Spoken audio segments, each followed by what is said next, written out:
Bon, men hoorde ik dat bij Kunta Kenbrouw lood aan duur, men bestras aan deze zijn. En dan maar zo een historie en gavet ga per a chakes. Per a chakes je daula boer doer. Per je in de retraite.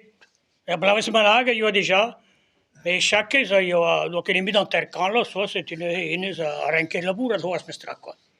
Again diveste a mintin e per der burg commission do adobar bara do da gehet. Again tam butun avant que de hanie.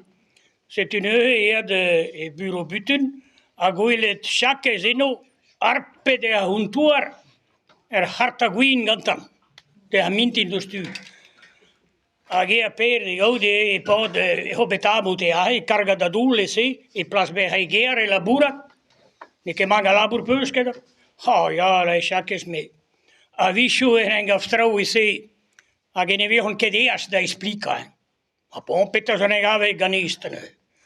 Wij met Tima ewan a breda e horo zout, ag ewan e horo ar vioch du, a zezet war a bang ar pod e treva jivesker, ag a haskose planta en tol troa ding, a strinke va bodaleas da burmen, fuljet bodaleas. Ah bon, ag e peta bogre da huden, be da huden ma comere der gorden, stage de droit de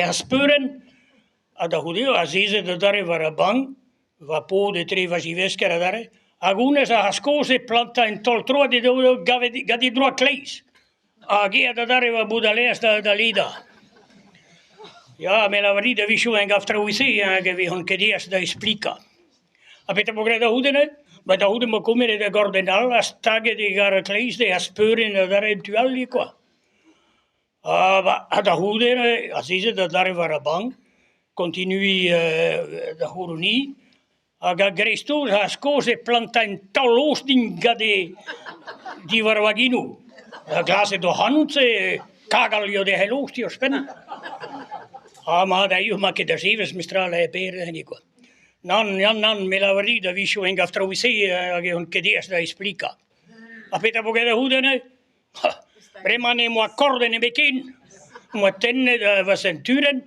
Savet var bang da staga i loost de han tröst qua. Ad brema mo esju staga i loost. Wan etisken di var bang. A greistut quid va vrage se trivas i vesker. Aga da rampuen se en gave da hrigi bar sa hrouje. En un che peta do sunge die. Pa da gweli da hanu etisken di var bang. A brage se trivas i vesker a lostar via stage han tröst. A me la verdida visho en gaftrau vi se a gene vi hon che diesta explica